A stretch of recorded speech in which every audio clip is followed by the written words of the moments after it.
Question है वेद समाज के बारे में निम्नलिखित में से कौन सा कथन सही है। कथन फर्स्ट है इसकी स्थापना 1864 में मद्रास में वर्तमान चेन्नई में हुई थी। कथन सेकेंड है इसने जाति भेद को खत्म करने और विधवा पुनर्विवाह तथा महिला शिक्षा को बढ़ावा देने के लिए काम किया। तो इसका पहला ऑप्शन है ना तो फर्स्ट और ना ही सेकेंड। ऑप्शन सेकेंड है केवल फर्स्ट, ऑप्शन थर्ड है केवल सेकेंड और ऑप्शन फोर्थ है फर्स्ट और सेकेंड दोनों। तो इसका आंसर हो जाएगा फर्स्ट और सेकेंड दोनों। तो हम लोग बात कर लेते हैं यहाँ पर वेद समाज के बारे में। तो वेद समाज की स्थापना केशव चंद्र सेन और के श्रीधरलू नायडू ने की थी। 1864 में मद्रास वर्तमान के चेन्नई में इसकी स्थापना की गई थी। वेद समाज ब्रह्म समाज से प्रेरित था। इसने जाति भेद को खत्म करने और विधवा पुनर्विवाह को और महिला शिक्षा को बढ़ावा देने का काम किया। इसके सदस्य एक ईश्वर में विश्वास करते थे। उन्होंने रूढ़वादी हिंदू धर्म के अंधविश्वासों और कर्मकांडों की निंदा की। वेद समाज के सदस्यों की एक महत्वपूर्ण विचारधारा विवाह और अंतिम संस्कार की रस्मों को दिनचर्या के मामले के रूप में सभी धार्मिक महत्व के निराधार के रूप में भी की थी। चलो हम लोग यहाँ पर बात कर लेते हैं थोड़ा ब्रह्म समाज के बारे में। तो इसकी शुरुआत कलकत्ता में 20 अगस्त 1828 को राजा राम मोहन राय ने की थी। यह हिंदू धर्म का एक ईश्वरवादी संप्रदाय था। ब्रह्म समाज किसी शास्त्र को सत्ता के रूप में नहीं मानता। यह अवतार को अस्वीकार करता है। यह जाति प्रतिबंधों के खिलाफ था और पश्चिम पूर्वी धार्मिक गुणों का मिश्रण प्रतिपादित किया है। इसने बहुदेववाद की निंदा की और सगुण उपासना में मूर्त पूजा का विरोध किया। इसने धार्मिक ग्रंथों की व्याख्या के लिए पुरोहित वर्ग की आवश्यकता से इनकार किया। ब्रह्म समाज ने वेदों के धार्मिक उपदेश और शिक्षाओं का प्रचार किया, लेकिन कभी यह दावा नहीं किया कि वेद अचूक हैं। क्वेश्चन नंबर सेकेंड है निम्नलिखित में से किसने महात्मा गांधी को महिलाओं को नमक सत्याग्रह आंदोलन में भाग लेने की अनुमति देने के लिए सहमत किया था। ऑप्शन पहला है कमला देवी चट्टोपाध्याय, ऑप्शन दूसरा है अंबाबाई, ऑप्शन तीसरा है पंडित रमाबाई, ऑप्शन चौथा है ताराबाई शिंदे। तो इसका आंसर हो जाएगा ऑप्शन नंबर फर्स्ट कमला देवी चट्टोपाध्याय। हम लोग बात कर लेते हैं कुछ अन्य महत्वपूर्ण बिंदुओं की। तो कमला देवी ने नमक सत्याग्रह आंदोलन में महिलाओं की भागीदारी के लिए गांधी जी को राजी करने वाली महिलाओं में से एक थी। समाजवादी कार्यकर्ता कमला देवी चट्टोपाध्याय ने गांधी जी को विरोध केवल पुरुषों के लिए सीमित नहीं करने के लिए राजी किया। वह खुद उन महिलाओं में से एक थीं जिन्होंने नमक या शराब कानून तोड़कर गिरफ्तारी दी थी। अन्य महिलाओं में सरोजनी नायडू थीं जिन्होंने गांधी जी को महिलाओं को आंदोलन में शामिल करने की अनुमति देने के लिए राजी किया, क्योंकि शुरू में वे महिलाओं की भागीदारी के विरोध में थीं। वह एक महत्वपूर्ण नेता थीं और वर्ष 1925 में भारतीय राष्ट्रीय कांग्रेस की अध्यक्ष बनने वाली पहली भारतीय महिला थीं। अंबाबाई कर्नाटक की एक विधवा महिला थीं। उन्होंने नमक सत्याग्रह के दौरान विदेशी कपड़ों और शराब की दुकानों पर धरना दिया। उन्हें गिरफ्तार कर लिया गया, सजा सुनाई गई और फिर से गिरफ्तार किया गया। जेल में उन्होंने भाषण दिए, कताई दिखाई और प्रभात फेरी का आयोजन किया। आंदोलन में महिलाओं की भारी भागीदारी का एक कारण था जिसने आंदोलन को उल्लेखनीय बना दिया। पंडित रमाबाई एक महान संस्कृत विद्वान और समाज सुधारक थीं। उन्होंने महसूस किया कि हिंदू धर्म महिलाओं के प्रति दमनकारी था और उच्च जात की हिंदू महिलाओं के दैनिक जीवन के बारे में एक पुस्तक लिखी। उन्होंने पूना में एक विधवा आश्रम की स्थापना की। ताराबाई शिंदे पूना में घर पर शिक्षित महिला थीं। वह एक समाज सुधारक थीं। उन्होंने एक पुस्तक स्त्री पुरुष तुलना, पुरुषों और स्त्रियों के बीच की एक तुलना प्रकाशित की जो पुरुषों और स्त्रियों के बीच सामाजिक मतभेदों की आलोचना करती है। नंबर तीसरा है निम्नलिखित में से किसे अशुद्धियों से मुक्त प्राकृतिक जल ब्रैकेट में आपका लिखा है अशुद्ध जल का सबसे शुद्ध रूप माना जाता है। ऑप्शन पहला है कुएं का जल, ऑप्शन दूसरा है झरने का जल, ऑप्शन तीसरा है नदी का जल, ऑप्शन चौथा है बारिश का जल। तो यहाँ पे आपका आंसर हो जाएगा ऑप्शन नंबर चौथा बारिश का जल। अशुद्ध जल एक प्रकार का शुद्ध जल है जिसमें संदूषित पदार्थ और खनिज दोनों को हटा दिया गया है। अशुद्ध जल शुद्ध जल है जो अशुद्ध जल से भाप या जल वाष्प को संघनित करके उत्पन्न होता है, जैसे कि कुएं का जल, समुद्री जल, नल का जल, बर्फ, झरने का जल, धाराएं, नदी का जल, यहाँ तक कि पौधे या नम चट्टानें। वर्षा और हिमपात प्राकृतिक रूप से अशुद्ध जल के दो रूप हैं। अशुद्ध जल वह जल है जिसे वाष्पीकृत करके और वाष्प को संघनित करके शुद्ध किया जाता है। स्रोत जल में संदूषित पदार्थ कभी गैस अवस्था में नहीं होते, इसलिए परिणामी जल साफ होता है। अतः हम यह निष्कर्ष निकाल सकते हैं कि वर्षा का जल अशुद्धियों से मुक्त प्राकृतिक जल का सबसे शुद्ध रूप माना जाता है। नंबर 4 है ग्रामीण रोजगार सृजन कार्यक्रम REGP डैश में शुरू किया गया था। ऑप्शन है पहला 1990, ऑप्शन दूसरा है 1995, ऑप्शन तीसरा है 1992, ऑप्शन चौथा है 1999। तो यहाँ पर आपका आंसर हो जाएगा ऑप्शन नंबर सेकेंड 1995। बात कर लेते हैं कुछ अन्य महत्वपूर्ण के बिंदुओं की जो इससे संबंधित है आपकी। तो 1 अप्रैल 1995 को खादी और ग्रामोद्योग आयोग KVIC ने ग्रामीण रोजगार सृजन कार्यक्रम REGP योजना शुरू की। इस योजना ने देश के ग्रामीण क्षेत्रों में खादी और ग्रामोद्योग क्षेत्र के तहत लगभग 2 मिलियन नौकरी चाहने वालों के लिए रोजगार के अवसर पैदा किए। यह एक क्रेडिट लिंक्ड सहायक योजना है। यह सूक्ष्म, लघु और मध्यम आयोग मंत्रालय द्वारा प्रकाशित एक केंद्रीय क्षेत्र की योजना है। प्रधानमंत्री रोजगार सृजन योजना PMEGP की घोषणा 15 अगस्त 2008 को की गई और इसे REGP योजना के स्थान पर शुरू किया गया। PMEGP देश के ग्रामीण और शहरी दोनों क्षेत्रों में रोजगार सृजन के लिए 2008 से 2009 में MSME मंत्रालय द्वारा शुरू किया गया। यह एक क्रेडिट लिंक्ड सब्सिडी कार्यक्रम है। खादी और ग्रामोद्योग आयोग एक वैधानिक संगठन है। इस गठन अप्रैल 1957 में भारत सरकार द्वारा खादी और ग्रामोद्योग आयोग अधिनियम 1956 के तहत किया गया था। 5 है कांटेदार वनों और झाड़ियों की जलवायु परिस्थितियां निम्नलिखित में से किस पौधे की प्रजाति के लिए सबसे आदर्श हैं। ऑप्शन पहला है शीशम रोजवुड, ऑप्शन दूसरा है हफ्सा जूनियर जिसे कहते हैं, ऑप्शन तीसरा है सागौन, इसको टीका कहते हैं, और ऑप्शन चौथा है यूफोरबिया। तो इसका आंसर हो जाएगा ऑप्शन नंबर चौथा यूफोरबिया। यहाँ पर हम लोग कुछ अन्य महत्वपूर्ण बिंदुओं पर भी चर्चा कर लेते हैं। कांटेदार पहाड़ियों का निर्माण शुष्क रेगिस्तानी जलवायु में पाई जाती है। यहाँ औसत 250 से 500 मिलीमीटर की वर्षा होती है। कांटेदार वन गुजरात, राजस्थान, मध्य प्रदेश, छत्तीसगढ़, उत्तर प्रदेश और हरियाणा के अर्धशुष्क क्षेत्रों में पाए जाते हैं। इन जंगलों में पाए जाने वाले मुख्य पौधे बबूल, ताड़, छोटी दुद्धि और कैक्ट है। पानी को संरक्षित करने के लिए तने पानी से भरे होते हैं। झाड़ियों द्वारा पानी के नुकसान से बचने के लिए मौसमी रूप से अपने पत्ते गिरा देती हैं। पत्तियां कटक या कांटों में बदल जाती हैं और वाष्पोत्सर्जन को कम करने के लिए छोटी होती हैं। नंबर 6 है चोलों के शासनकाल में किसी विद्यालय के रखरखाव के लिए दी गई भूमि डैश के रूप में जाना जाता है। ऑप्शन पहला है ब्रह्मदेव, ऑप्शन दूसरा है सालाभोग, ऑप्शन तीसरा है विलन बगाई और ऑप्शन चौथा है देवगान। तो यहाँ पर आपका आंसर हो जाएगा ऑप्शन नंबर सेकेंड सालाभोग। यहाँ पर कुछ हम लोग अन्य बिंदुओं पर भी चर्चा कर लेते हैं। चोल शिलालेखों में भूमि की कई श्रेणियों में उल्लेख किया गया है। पहली है विलन बगई जो गैर ब्राह्मण किसान मालिकों की भूमि है। ब्रह्मदेव ब्राह्मणों को उपहार में दी गई भूमि। सालाभोग एक स्कूल के रखरखाव के लिए भूमि। देवदाना तरुणा टुक्कनी मंदिरों को उपहार में दी गई भूमि। पलिच्छिन्नम जैन संस्थाओं को दान में दी गई भूमि। इस प्रकार हम कह सकते हैं कि चोल साम्राज्य में एक मंदिर को उपहार में दी गई भूमि को तुरुमकुंदी भी कहा जाता है। नंबर 7 है एक्स जिसकी आयु 10 वर्ष है, एक कारखाने में कार्यरत है। एक्स के निम्नलिखित में से किस अधिकार का उल्लंघन किया जा रहा है। ऑप्शन पहला है स्वतंत्रता का अधिकार, ऑप्शन दूसरा है शोषण के विरुद्ध अधिकार, ऑप्शन तीसरा है समता का अधिकार, ऑप्शन चौथा है धार्मिक स्वतंत्रता के अधिकार। तो यहाँ पर आपका आंसर हो जाएगा ऑप्शन नंबर सेकेंड शोषण के विरुद्ध अधिकार। तो यहाँ पर हम लोग संविधान के कुछ अन्य महत्वपूर्ण बिंदुओं पर भी चर्चा कर लेते हैं जो इस क्वेश्चन से रिलेटेड है आपके। तो समानता का अधिकार अनुच्छेद 14 से 18 के बीच में दिया गया है। स्वतंत्रता का अधिकार अनुच्छेद 19 से 22 तक दिया गया है। शोषण के विरुद्ध अधिकार अनुच्छेद 23 से अनुच्छेद 24 तक दिया गया है। धर्म की स्वतंत्रता का अधिकार अनुच्छेद 25 से 28 तक दिया गया है। सांस्कृतिक और शैक्षिक अधिकार अनुच्छेद 29 से 30 तक दिया गया है। संवैधानिक उपचार का अधिकार अनुच्छेद 31 में दिया गया है। अनुच्छेद 23 के अंतर्गत मानव तस्करी और किसी प्रकार के बलात् श्रम पर सख्त प्रतिबंध है और अपराधियों को कानून के अनुसार सजा दी जाएगी। यह नागरिकों और गैर नागरिकों दोनों पर लागू होता है। अनुच्छेद 24 के अनुसार 14 वर्ष से कम आयु के बच्चे को किसी कारखाने, खदान या किसी भी खतरनाक गतिविधियों में रोजगार इस अनुच्छेद के तहत निषिद्ध है। हालांकि यह अनुच्छेद उन्हें हानि रहित नौकरियों में काम करने से नहीं रोकता।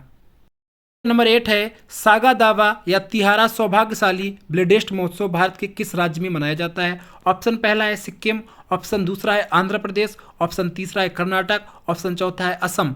तो यहाँ पर आपका आंसर हो जाएगा ऑप्शन नंबर पहला सिक्किम। हम लोग यहाँ पर कुछ अन्य महत्वपूर्ण बिंदुओं पर चर्चा कर लेते हैं जो एसएससी एमटीएस के एग्जाम में पूछे जा चुके हैं। तो सागा दाव त्यौहार सिक्किम में सबसे महत्वपूर्ण त्योहारों में से एक है। लौसेंग त्यौहार फसल के मौसम के अंत और ग्रामीण सिक्किम में तिब्बती वर्ष के 10वें महीने के अंत में मनाया जाता है। इस त्यौहार के दौरान सिक्किम के लोगों द्वारा चाम नृत्य किया जाता है। हम लोग यहाँ पर सिक्किम के बारे में कुछ अन्य महत्वपूर्ण बिंदुओं पर भी चर्चा करेंगे। सिक्किम भारत का पूर्वोत्तर राज्य है। यह उत्तर और उत्तर पूर्व में तिब्बत, पूर्व में भूटान, पश्चिम में नेपाल और दक्षिण में पश्चिम बंगाल की सीमा से आता है। सिक्किम की राजधानी गंगटोक है। यह 17वीं शताब्दी में नामग्याल राजवंश द्वारा स्थापित किया गया था। कंचनजंगा भारत की सबसे ऊंची चोटी और पृथ्वी पर तीसरी सबसे ऊंची सिक्किम राज्य में है। 26 अप्रैल 1975 को 36वें संविधान संशोधन अधिनियम 1975 द्वारा सिक्किम भारत का एक राज्य बन गया। यहाँ की कुछ प्रमुख नदियाँ हैं तीसदा और रंगित। यहाँ के राष्ट्रीय उद्यान हैं आपके खंगचेदजोंगा राष्ट्रीय उद्यान, फेम्बोंग लेहो वन्यजीव अभ्यारण्य, सिंगमा रोडोड्रैगन अभ्यारण्य, कोमंगस्यू अल्पाइन अभ्यारण्य, मीनम वन्यजीव अभ्यारण्य, वर्सी रोडोड्रैगन अभ्यारण्य। यहाँ के कुछ प्रमुख त्यौहार हैं सागा दाव, लाहब डंचेन, लोसार महोत्सव, फांग लहबसोल, बमचू, लौसोंग और तिहार। यहाँ के कुछ प्रसिद्ध व्यक्तित्व हैं आपके बाईचुंग भूटिया जो भारतीय फुटबॉलर हैं। दूसरे हैं आपके डैनी डेंजोपा जो भारतीय बॉलीवुड एक अभिनेता हैं। यहाँ के कुछ माउंटेन दर्रा हैं नाथुला दर्रा और जेलेपला दर्रा। यहाँ की कुछ प्रमुख झीलें हैं आपकी तोसोमो झील और चोलमू झील। यहाँ का राज्य पशु है रेड पांडा। यहाँ का राज्य की पक्षी है रेड जेड रक्त तीतर। राष्ट्रीय फूल है नोबाइल ऑर्किड और राष्ट्रीय वृक्ष है रोडोड्रैगन। नंबर 9 है निम्नलिखित में से किस देश को झूम कृषि को कोनको के नाम से जाना जाता है? ऑप्शन पहला है वियतनाम, ऑप्शन दूसरा है मेडागास्कर, ऑप्शन तीसरा है अमेरिका और ऑप्शन चौथा है वेनेजुएला। तो यहाँ पर आपका आंसर हो जाएगा ऑप्शन नंबर चौथा वेनेजुएला। हम लोग झूम कृषि से संबंधित कुछ अन्य महत्वपूर्ण बिंदुओं पर भी यहाँ पर प्रकाश डालेंगे। तो झूम कृषि को स्थानांतरित कृषि के नाम से भी जाना जाता है। तो हम लोग बात कर लेते हैं जो स्थानांतरित कृषि होता है यह असम, मेघालय, नागालैंड, मणिपुर, त्रिपुरा, मिजोरम, अरुणाचल प्रदेश, उड़ीसा, मध्य प्रदेश, झारखंड और आंध्र प्रदेश के वन क्षेत्रों में आदिवासी समुदाय में प्रचलित है। इस प्रकार की कृषि में मुख्य रूप से आदिवासी लोग द्वारा पेड़ों को काट कर और जलाकर वन भूमि का एक टुकड़ा साफ किया जाता है और फसलें उगाई जाती हैं। भारत के उत्तर पूर्वी क्षेत्र में झूम को स्थानांतरित कृषि के नाम से जाना जाता है। उड़ीसा में पोडू, डाबी, कोमान या बरिंगा, पश्चिम घाट में कुमारी और दक्षिण पूर्वी राजस्थान में वालरे और मध्य प्रदेश के बस्तर जिले में पेंडा, बेबर या दहिया और देपा या कुमारी के नाम से जाना जाता है। दुनिया में कुछ और ऐसे देश हैं जहां पर इस कृषि को अन्य नाम से जाना जाता है।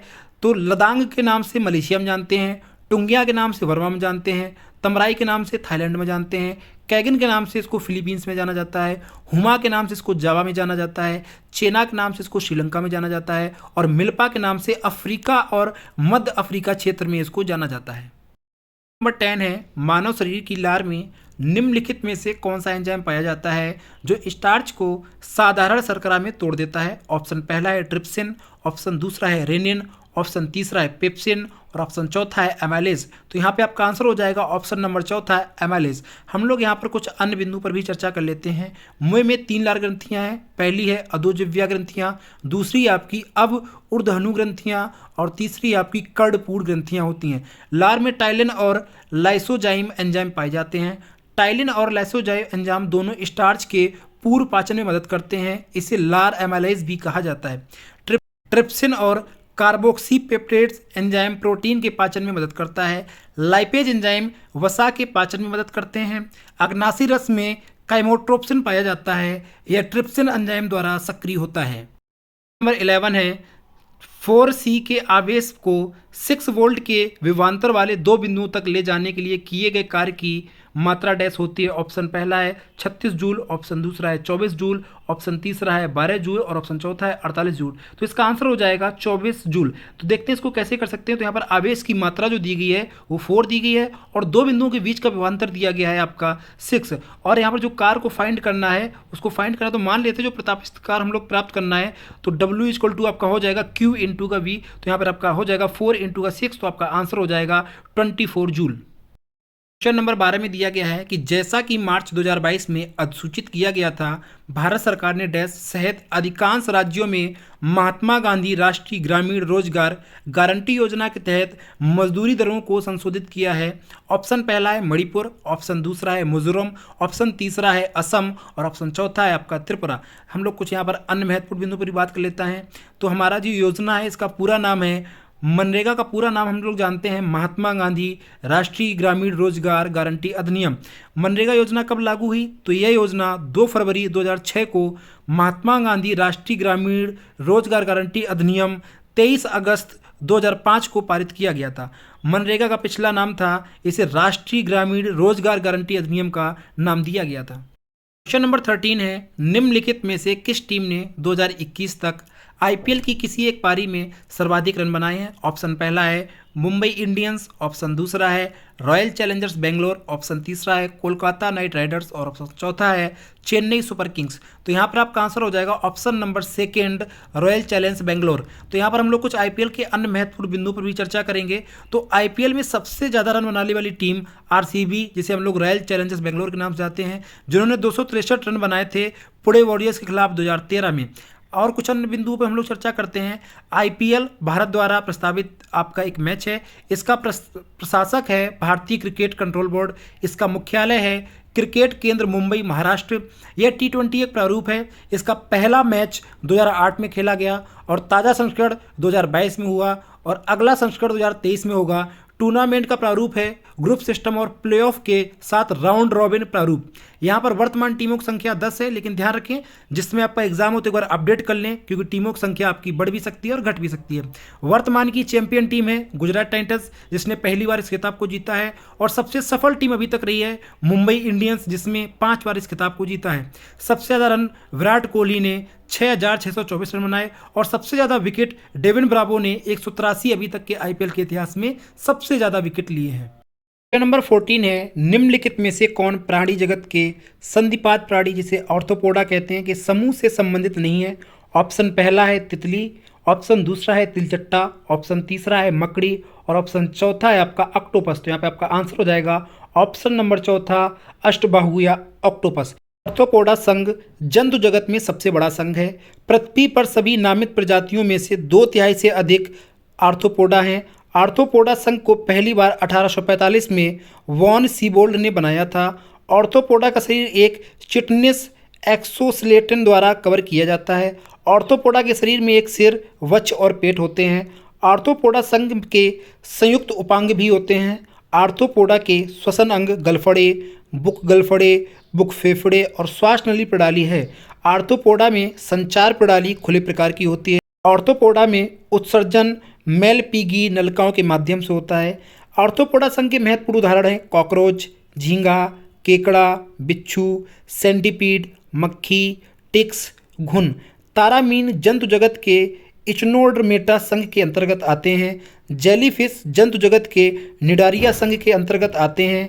सीप जंतु जगत के मोलस्का संघ के अंतर्गत आते हैं। क्वेश्चन नंबर 15 है निम्नलिखित में से कौन तबला वादक नहीं है? ऑप्शन पहला है रामदास शर्मा, ऑप्शन दूसरा है अहमद जान थिरकवा, ऑप्शन तीसरा है किशन महाराज और ऑप्शन चौथा है जाकिर हुसैन। तो इसका ऑप्शन नंबर पहला इसका आंसर हो जाएगा रामदास शर्मा। कुछ हम लोग तबला के बारे में अन्य महत्वपूर्ण बिंदु पर चर्चा करते हैं। तो तबला का आविष्कार अमीर खुसरो ने किया। इसके प्रमुख वादक हैं जाकिर हुसैन, अल्लाह रखा खां, गुदई महाराज, किशन महाराज, लतीफ़ खां और सुखविंदर सिंह। 1988 में पद्मश्री पुरस्कार से जाकिर हुसैन को नवाजा गया। वर्ष 2002 में पद्म विभूषण से जाकिर हुसैन को नवाजा गया। रामदास शर्मा अगर हम लोग कुछ बात करते हैं तो ये एक प्रसिद्ध हिमालयी कवि और अनुवादक हैं।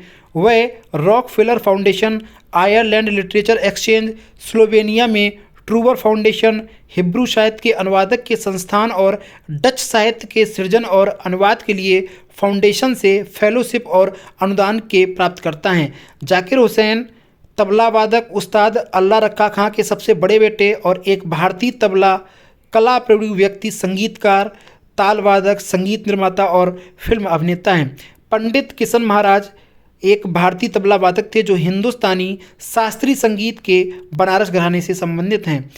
अहमद जान थिरकवा एक भारतीय तबला वादक थे, उन्हें 20वीं सदी का सबसे प्रमुख तबला वादक माना जाता था। क्वेश्चन नंबर 16 है 2018 बीजिंग ओलंपिक्स में किस भारतीय मुक्केबाज ने मुक्केबाजी में मिडिल वेट वर्ग डिवीजन में कांस्य पदक जीता था? ऑप्शन पहला है विजेंदर सिंह, ऑप्शन दूसरा है अखिल कुमार, ऑप्शन तीसरा है जितेंद्र कुमार और ऑप्शन चौथा है मैरी कॉम। तो इसका आंसर हो जाएगा option number first Vijender Kumar. तो हम लोग 2008 बीजिंग ओलंपिक्स के बारे में कुछ अन्य महत्वपूर्ण बिंदुओं पर चर्चा करेंगे।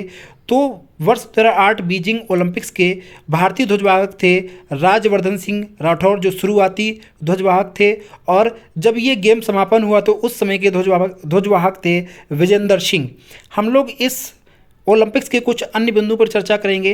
तो यहाँ पर गोल्ड मेडल मिला था अभिनव बिंद्रा को, उनका संबंधित खेल है शूटिंग, जिन्होंने पुरुषों की 10 मीटर एयर फायर पिस्टल में इसको जीता था और तारीख थी 11 अगस्त।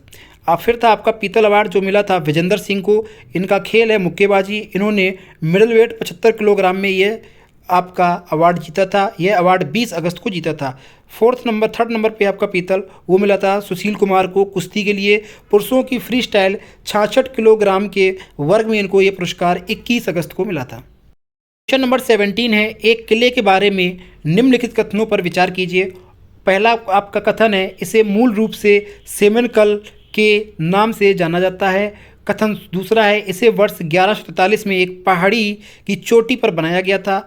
उपरोक्त कथनों में से किले के बारे में बात की जा रही है। ऑप्शन फर्स्ट है किला अगुवाड़ा, दूसरा है चित्रदुर्ग किला, ऑप्शन तीसरा है दौलताबाद किला और ऑप्शन चौथा है गोलकोंडा किला। तो इसका आंसर हो जाएगा ऑप्शन नंबर चौथा गोलकोंडा किला।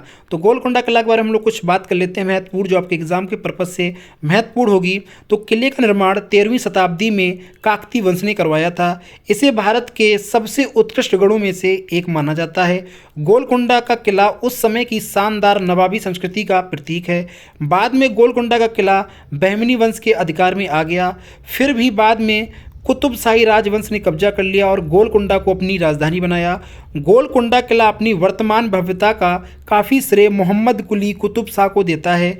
यह मूल रूप से मनकल के नाम से जाना जाता था और 1143 में एक पहाड़ी की चोटी पर बनाया गया था। यह हैदराबाद तेलंगाना से लगभग 11 किलोमीटर दूर ग्रेनाइट पहाड़ी की चोटी पर स्थित है। यह अपनी अभेद संरचना के लिए भी प्रसिद्ध है।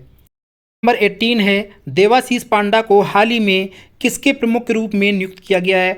ऑप्शन पहला है IL&FS, ऑप्शन दूसरा है सेबी, ऑप्शन तीसरा है आपका ICAR और ऑप्शन चौथा है आपका IRDAI। तो इसका ऑप्शन नंबर 14 इसका आंसर सही हो जाएगा IRDAI। तो हम लोग यहाँ पर कुछ बात कर लेते हैं IRDAI के बारे में। तो इसका गठन 1999 में हुआ। यह एक नियामक संस्था है और ये वर्तमान में एक सक्रिय संस्था है। इसका मुख्यालय SY संख्या 115/1 वित्तीय जिला नानक रामगोड़ा हैदराबाद, जिसका पिन कोड है 500032। यह भारत के हैदराबाद तेलंगाना क्षेत्र में स्थित है। यह भारत की बीमा क्षेत्र में अपनी सेवाएं दे रहा है। इसका मालिक है वित्त मंत्रालय भारत सरकार। वर्तमान में इसके अध्यक्ष हैं देवाशीष पांडे जो एक IAS हैं। नंबर 19 है केंद्रीय बजट 2022-23 के अनुसार राष्ट्रीय राजमार्ग नेटवर्क के विस्तार के लिए लगभग कितनी राशि आवंटित की गई है? ऑप्शन पहला है 20,000 करोड़, ऑप्शन दूसरा है 15,000 करोड़, ऑप्शन तीसरा है 10,000 करोड़ और ऑप्शन चौथा है 25,000 करोड़। तो इसका आंसर हो जाएगा ऑप्शन नंबर फर्स्ट 20,000 करोड़। बात कर लेते हैं कुछ बजट के बारे में। तो बजट व्यय पर सरकार का एक खाका है जो कर लगाने की योजना और अन्य लेन देन को जो अर्थव्यवस्था और नागरिकों को जीवन को प्रभावित करते हैं। भारतीय संविधान के अनुच्छेद 112 के अनुसार एक वर्ष में केंद्रीय बजट को वार्षिक वित्तीय विवरण AFS कहा जाता है। वित्त मंत्रालय में आर्थिक मामलों के विभाग का बजट प्रभाग बजट तैयार करने के लिए जिम्मेदार नोडल निकाय है। बजट के कुछ घटक हैं। तो 3 प्रमुख घटक व्यय, प्राप्तियां और घाटा संकेतक हैं। जिसे तरीके से उन्हें परिभाषित किया गया है उसके आधार पर व्यय, प्राप्तियां और घाटे के कई वर्गीकरण और संकेतक हो सकते हैं। वित्त मंत्री निर्मला सीतारमण ने 1 फरवरी 2022 को केंद्रीय बजट 2022 और 23 पेश करते हुए संसद को बताया कि 2022-23 में राष्ट्रीय राजमार्ग नेटवर्क का 25,000 किलोमीटर का विस्तार किया जाएगा। सार्वजनिक संस्थानों के पूरक के लिए वित्त पोषण के नवीन तरीकों के माध्यम से 20,000 करोड़ रुपए जुटाए जाएंगे। ये विभिन्न तरीकों के माध्यम से माल की कुशल आवाजाही प्रदान करेगा, रसद लागत और समय को कम करेगा, समय समय पर सूची प्रबंधन में सहायता करेगा और थकाऊ दस्तावेजीकरण को समाप्त करेगा। यात्रियों को निर्बाध यात्रा के आयोजन के लिए एक ओपन सोर्स मोबिलिटी स्टैक की भी सुविधा होगी। इससे संबंधित कुछ और भी महत्वपूर्ण तथ्य हैं। विश्व स्तरीय आधुनिक बुनियादी ढांचे के लिए राष्ट्रीय मास्टर प्लान किया गया है। इसके अंतर्गत वर्ष 2022-23 में 25,000 किलोमीटर राष्ट्रीय राजमार्ग को पूरा करना होगा।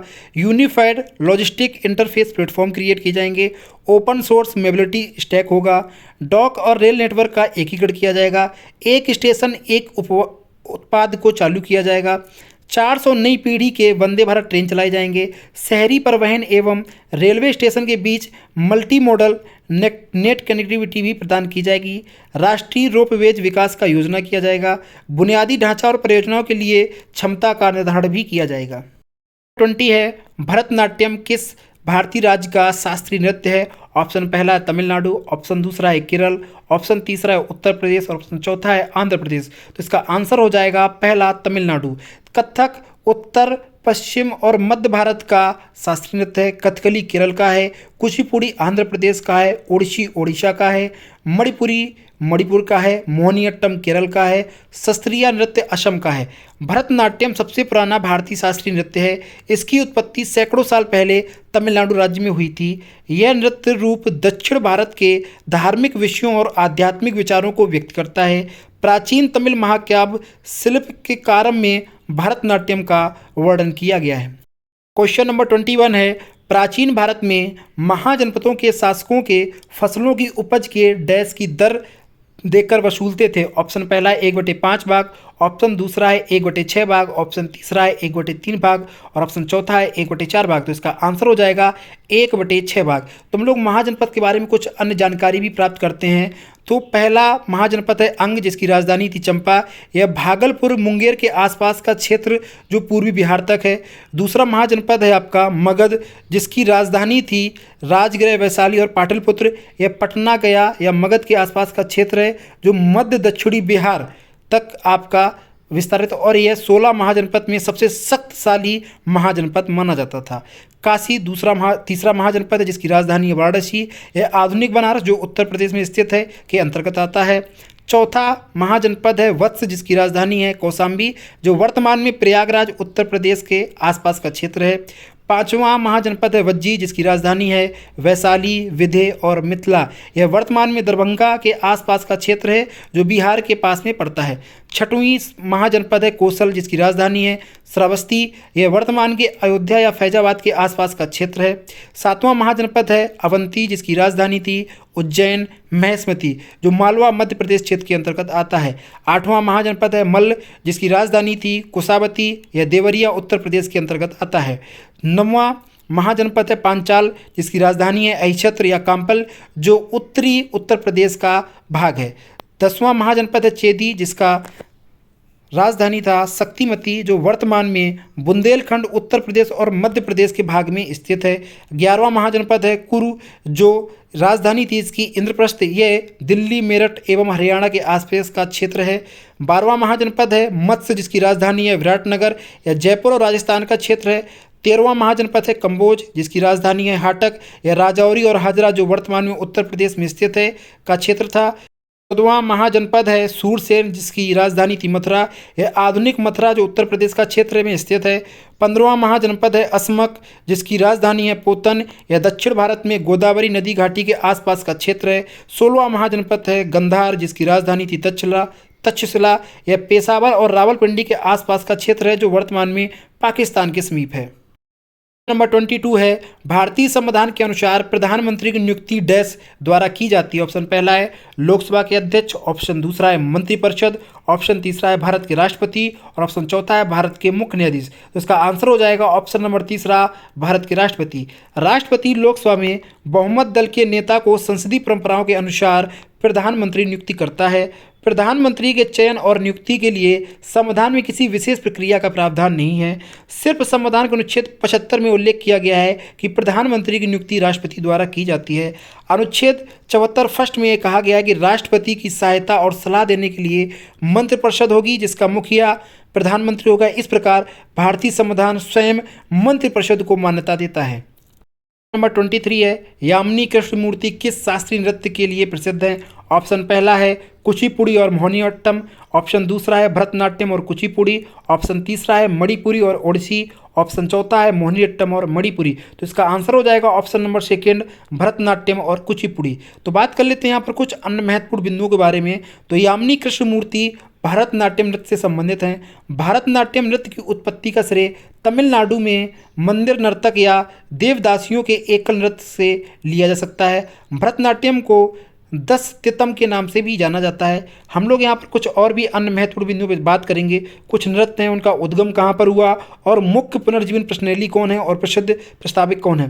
तो आपका नृत्य है भरतनाट्यम, जिसका उद्गम हुआ तमिलनाडु में, और मुख्य पुनर्जीवन प्रश्नावली आपके कृष्णा अय्यर, रुक्मणी देवी, अरिंदले और प्रसिद्ध प्रस्तावक हैं यामिनी कृष्णमूर्ति, लक्ष्मी विश्वनाथ, पद्मा सुब्रमण्यम, मृणालिनी साराभाई, मल्लिका साराभाई। दूसरा नृत्य है कुचिपुड़ी, जिसका उद्गम है आंध्र प्रदेश और इसका पुनर्जीवन है बाला सरस्वती, रागिनी देवी और इसके प्रसिद्ध प्रस्तावक हैं राधा रेड्डी और राजा रेड्डी, यामिनी कृष्णमूर्ति और इंद्राणी रहमान। नेक्स्ट आपका है नृत्य कथकली, इसका उद्गम है केरल, इसके पुनर्जीवन है आपके VN मेनन और प्रसिद्ध प्रस्तावक हैं गुरु कुंच कुरुप, गोपीनाथ कोट्टाकल, शिवारामन और रीता गांगुली। नेक्स्ट नृत्य है आपका ओडिसी, जिसका उद्गम है ओडिशा और इसके पुनर्जीवन में आते हैं इंद्राणी रहमान, चार्ल्स फेब्री। इसके प्रमुख प्रस्तावक हैं गुरु पंकज चढ़दास, केलुचरण महापात्रा, सोनल मानसिंह, सेरेन लोबेन और मरला वर्बी। नेक्स्ट नृत्य है मणिपुरी, जिसका उद्गम है मणिपुर और इसका पुनर्जीवन में आता है राजा भगचंद्र, रविंद्रनाथ टैगोर और इसके प्रमुख प्रस्तावक हैं नैना, सुवर्णा, रंजना और दर्शनी, गुरु विपिन सिंघा। नेक्स्ट नृत्य है कथक, जिसका उद्गम है उत्तर प्रदेश, इसके पुनर्जीवक में से कुछ प्रमुख लोग हैं महिला लीला सोखी और इसके प्रमुख प्रस्तावक हैं बिरजू महाराज, लच्छू महाराज, सीता देवी, दमयंती जोशी। नेक्स्ट नृत्य है शस्त्रिया, जिसका उद्गम है उत्तर प्रदेश और इसका पुनर्जीवन में आते हैं शंकर देव और इसके कुछ प्रसिद्ध प्रस्तावक हैं जो इसका स्पष्ट डाटा भी प्राप्त नहीं है। नेक्स्ट नृत्य है मोहिनीअट्टम, इसका उद्गम है केरल में, इसके मुख्य पुनर्जीवन में आते हैं VN मेनन और कालायनी अम्मा। इसके प्रसिद्ध प्रस्तावक हैं सुनंदा नायर, कालामंडलम, छावदी, माधुरी अम्मा, जयप्रथा मेनन। नंबर 24 है 2011 की जनगणना के अनुसार केरल की साक्षरता दर कितनी थी? अनुमानित सीमा बताएं। ऑप्शन पहला है 80 से 85%, ऑप्शन दूसरा है 96 से 1000%। नंबर 24 है 2011 की जनगणना के अनुसार केरल की साक्षरता दर कितनी थी? अनुमानित सीमा बताएं। ऑप्शन पहला है 80 से 85%, ऑप्शन दूसरा है 96 से 100%, ऑप्शन तीसरा है 86 से 90% और ऑप्शन चौथा है 91 से 95%। तो इसका आंसर हो जाएगा 91 से 95%। तो हम लोग यहाँ पर 2011 की जनगणना के कुछ महत्वपूर्ण बिंदुओं की हम लोग बात कर लेते हैं। तो 2011 की जनगणना के अनुसार सबसे कम साक्षरता दर बिहार में 73.7% है। 2011 की जनगणना के अनुसार उच्चतम साक्षरता दर केरल की 93.9% और मिजोरम की 91.6% है। 2011 जनगणना के अनुसार पर उच्चतम पुरुष साक्षरता दर लक्षद्वीप की 96.1%, केरल की 96.0% और मिजोरम की 93.7% है।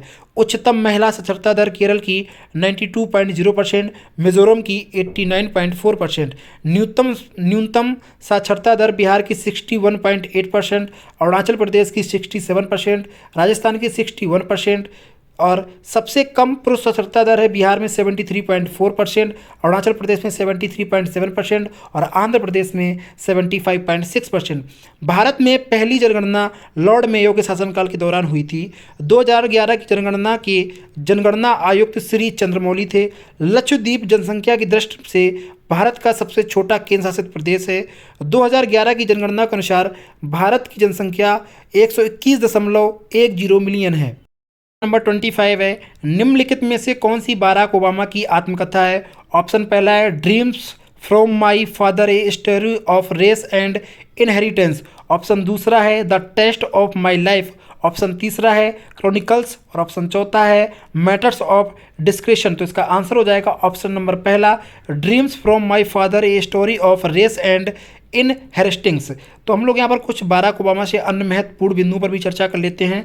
तो बाराक ओबामा ने पुस्तक जो है वो थी ड्रीम्स फ्रॉम माय फादर लिखी थी। यह पुस्तक घटनाओं की एक डायरी है जो उनके प्रारंभिक जीवन के बारे में बताती है। श्री ओबामा संयुक्त राज्य अमेरिका के 44वें राष्ट्रपति और संयुक्त राज्य अमेरिका के राष्ट्रपति के रूप में चुने जाने वाले पहले अफ्रो अफ्रीकी हैं। उनका राष्ट्रपति पद 2009 से 2017 तक था। उन्होंने यूएसए के डेमोक्रेटिक पार्टी का प्रतिनिधित्व किया। श्री बाराक ओबामा की पत्नी मिशेल ओबामा ने निम्नलिखित पुस्तकें लिखी। पहली पुस्तक थी अमेरिकन ग्रोन और दूसरी पुस्तक थी बिकमिंग। वर्तमान में श्री जो बाइडेन संयुक्त राज्य अमेरिका के 46वें राष्ट्रपति के रूप में कार्य कर रहे हैं, जो डेमोक्रेटिक पार्टी के इस सदस्य हैं। कुछ प्रमुख पुस्तकों हम लोग बात कर लेते हैं। ओलिविया गैंग जो है उनकी पुस्तक है टू द रिव और दूसरी पुस्तक है the trip of echo spring और तीसरी बुक है the lonely city. Naveen Chawla की कुछ पुस्तक का नाम है जो फेमस बुक है आपकी every vote counts the history of India election. Charles Darwin की कुछ प्रमुख पुस्तकें हैं on the origin of species और दूसरी पुस्तक है the formation of vegetable mould through the action of worms. Barack Obama की कुछ प्रमुख पुस्तकें हैं the audacity of hope of thee I sing और तीसरी इनकी प्रमुख पुस्तक है change we can believe in.